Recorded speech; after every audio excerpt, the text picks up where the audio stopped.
Hello, students. Hoje nós vamos estar fazendo um remember aí dos nossos tempos verbais em inglês, tá bom? E o que são esses tempos verbais em língua inglesa, teacher? Assim como em outras línguas, na língua inglesa nós vamos ter os tempos verbais. E aí, esses tempos verbais, eles vão ser usados para indicar em qual momento essa ação está acontecendo. E aí, nós vamos ter aqui o nosso primeiro tempo verbal, que nós vamos estar falando nessa aula, que é o simple present, ou o presente simples, certinho? Que vai estar relacionado para ser usado quando nós estivermos falando de uma ação habitual, ou seja, aquilo que nós costumamos fazer, e uma verdade universal. E aí nós temos aqui dois exemplos, que é I never work one Sundays e Baby Cry, ok? E aí, nós vamos lembrar que esse tempo verbal, ele tem a forma afirmativa, negativa e interrogativa. Lembrando de que, quando nós falamos de forma afirmativa desse tempo verbal, nós vamos estar focado em uma outra regra. Diferente de quando nós falamos de forma negativa e interrogativa, certo?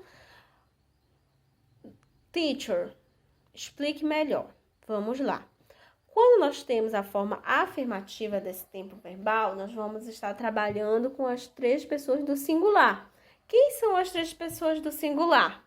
Lembram que é he, she e it. O que acontece? Quando nós temos uma frase para a afirmativa do simple present, nós vamos ver se vai estar essa frase nessas três pessoas do singular. Se estiver, elas vão seguir as seguintes regras. Regra geral. Acrescenta-se um S. Essa é a regra geral. Acrescentar um S no verbo principal. Quando nós temos verbos terminados em S, SH, X, Z e O, nós vamos acrescentar um ES nesse verbo. Ok? Verificou, esse verbo ele termina em Y precedido de uma consoante. O que acontece? Você não vai somente acrescentar, você vai retirar o Y e acrescentar IES. Teacher, eu olhei o verbo, ele não está em nenhuma dessas duas regras que você falou. Então, ele segue a regra geral. Lembrando uma coisa, gente, que vocês não esqueçam que nomes e substantivos também são considerados lá uma das três pessoas de singular.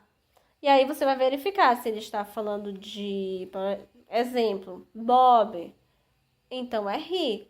Mary é she. Dog, eu estou falando de it.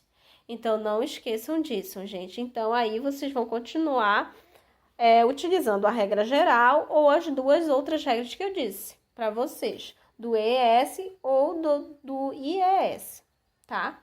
Essa é a forma afirmativa. Quando nós falamos de forma negativa e interrogativa, nós vamos estar falando do auxiliar do ou does. Lembram lá, quando nós estudamos o verbo to be, que nós usamos três auxiliares, que é am, is ou are, dependendo do sujeito? Aqui nós vamos ter do e does. E aí, existe três pessoas que são bem fresquinhos, que são he, she, it. E aí, como vocês viram lá, eles são aplicadas neles essas regras na afirmativa. Quando chega aqui na interrogativa, eles vão usar somente does, ok? Quando nós temos o do, ele vai ser para I, you, we e they. E aí o verbo vai vir sem o infinitivo to. E aí o does é por verbo no infinitivo aí sem o to, porém vai ser usado com que pessoas? He, she e it.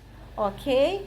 Qualquer dúvida vocês podem estar perguntando, e essas foram as nossas regras do nosso remember dos tempos verbais e esse do simple present, ok? Bye bye!